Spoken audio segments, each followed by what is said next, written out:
Who is Joe Biden? Joe Biden briefly worked as an attorney before turning to politics. He became the sixth youngest U.S. senator in history as well as Delaware's longest-serving senator. His 2008 presidential campaign never gained momentum, but Democratic nominee Barack Obama selected him as his running mate, and Biden went on to serve 2 terms as the 47th Vice President of the United States.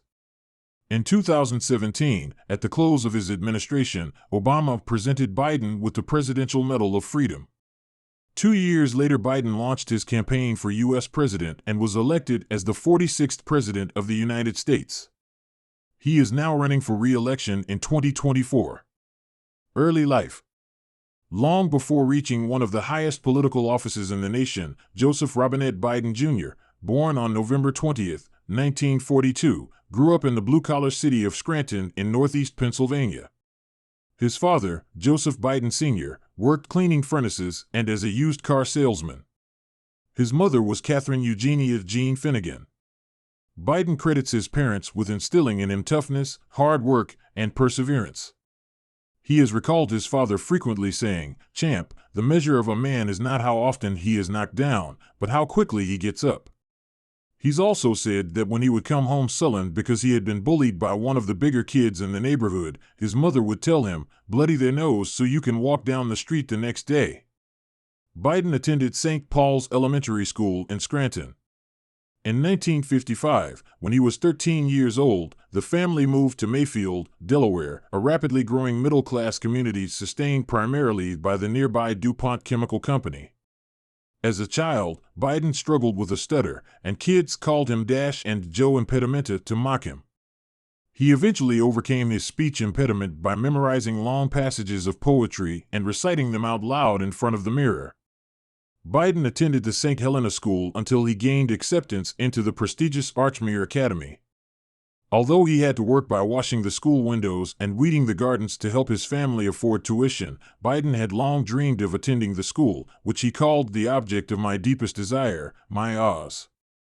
At Archmere, Biden was a solid student and, despite his small size, a standout receiver on the football team. He was a skinny kid, his coach remembered, but he was one of the best pass receivers I had in 16 years as a coach. Biden graduated from Archmere in 1961. College, marriage, and law school. Biden attended the nearby University of Delaware, where he studied history and political science and played football. He would later admit that he spent his first 2 years of college far more interested in football, girls, and parties than academics. But he also developed a sharp interest in politics during these years, spurred in part by the inspiring inauguration of John F. Kennedy in 1961. On a spring break trip to the Bahamas during his junior year, Biden met a Syracuse University student named Nylia Hunter and, in his own words, fell as over tin cup in love at first sight. Encouraged by his new love, he applied himself more fully to his studies and was accepted into the Syracuse University Law School upon his graduation from Delaware in 1965.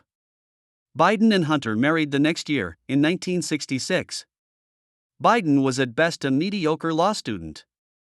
During his first year at Syracuse, he flunked a class for failing to properly cite a reference to a law review article. Although he claimed it was an accidental oversight, the incident would haunt him later in his career. Early political career. After graduating from law school in 1968, Biden moved to Wilmington, Delaware, to begin practicing at a law firm. He also became an active member of the Democratic Party, and in 1970, he was elected to the Newcastle County Council. While serving as councilman, in 1971, Biden started his own law firm. In addition to his increasingly busy professional life, Biden had 3 children: Joseph Beau, born in 1969, Robert Hunter, born in 1970, and Naomi Amy, born in 1971. "Everything was happening faster than I expected," Biden said about his life at the time. In 1972, the Delaware Democratic Party encouraged a 29-year-old Biden to run against the popular Republican incumbent J. Caleb Boggs for the United States Senate. Although few thought he stood any chance, Biden ran a tireless campaign organized mostly by family members. His sister, Valerie Biden Owens, served as his campaign manager, and both of his parents campaigned daily. That November, in a tight race with a large turnout, Biden won an upset victory to become the sixth youngest U.S. senator elected in the nation's history. Family tragedy. Just as all of Biden's wildest dreams seemed to be coming true, he was struck by devastating tragedy. A week before Christmas in 1972, Biden's wife and 3 children were involved in a terrible car accident while out shopping for a Christmas tree. The accident killed his wife and daughter and severely injured sons Beau and Hunter. Biden was inconsolable and even considered suicide. He recalls, "I began to understand how despair led people to just cash in, how suicide wasn't just an option but a rational option. I felt God had played a horrible trick on me, and I was angry." Nevertheless, at the encouragement of his family, Biden decided to honor his commitment to representing the people of Delaware in the Senate.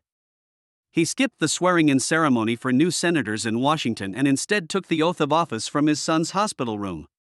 In order to spend as much time as possible with his sons, Biden decided to continue to live in Wilmington, commuting to and from Washington each day by Amtrak train, a practice he maintained through his entire long tenure in the Senate. Senate years. From 1973 to 2009, Biden served a distinguished Senate career. During his time in the Senate, Biden won respect as one of the body's leading foreign policy experts, serving as chairman of the Committee on Foreign Relations for several years. His many foreign policy positions included advocating for strategic arms limitation with the Soviet Union, promoting peace and stability in the Balkans, expanding NATO to include former Soviet bloc nations, and opposing the First Gulf War.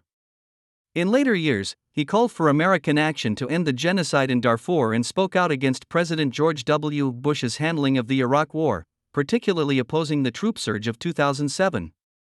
In addition to foreign policy, Biden was an outspoken proponent of tougher crime laws. In 1987, Supreme Court nominee Robert Bork's failure to receive confirmation was largely attributed to harsh questioning by Biden, who was then chairman of the Senate Judiciary Committee. In 1994, Biden sponsored the Violent Crime Control and Law Enforcement Act to add 100,000 police officers and increase sentences for a host of crimes. Presidential ambitions. In 1987, having established himself as one of Washington's most prominent Democratic lawmakers, Biden decided to run for the U.S. presidency. He dropped out of the Democratic primary, however, after reports surfaced that he had plagiarized part of a speech. Biden had been suffering severe headaches during the campaign, and shortly after he dropped out in 1988, doctors discovered that he had 2 life-threatening brain aneurysms. Complications from the ensuing brain surgery led to blood clots in his lungs, which, in turn, caused him to undergo another surgery. Always resilient, Biden returned to the Senate after surviving a 7-month recovery period. U.S. Vice President. In 2007, 20 years after his first unsuccessful presidential bid, Biden once again decided to run for the U.S. presidency. Despite his years of experience in the Senate, however, Biden's campaign failed to generate much momentum in a field dominated by fellow Senators Hillary Clinton and Barack Obama. Biden dropped out after receiving less than 1% of the vote in the crucial Iowa caucuses. Several months later, though, Obama secured the Democratic nomination after a hard-fought campaign against Clinton and selected Biden as his running mate. With his working-class roots, Biden helped the Obama campaign communicate its message of economic recovery to the blue-collar voters crucial to swing states like Ohio and Pennsylvania. On November 2, 2008, Barack Obama and Joe Biden convincingly defeated the Republican ticket of Arizona Senator John McCain and Alaska Governor Sarah Palin. On January 20, 2009, Obama was sworn in as the 44th U.S. president and Biden became the 47th vice president. While Biden mostly served in the role of behind-the-scenes advisor to the president, he took particularly active roles in formulating federal policies relating to Iraq and Afghanistan. In 2010, the vice president used his well-established Senate connections to help secure passage of the new Strategic Arms Reduction Treaty between the United States and the Russian Federation. Biden seemed to relish the opportunity to play a crucial role in the Obama administration. Following the 2008 election, he said, "This is an historic moment. I started my career fighting for civil rights, and to be a part of what is both a moment in American history where the best people, the best ideas, the single best reflection of the American people can be called upon to be at that moment, with a guy who has such incredible talent and who is also a breakthrough figure in multiple ways, I genuinely find that exciting. It's a new America. It's the reflection of a new America.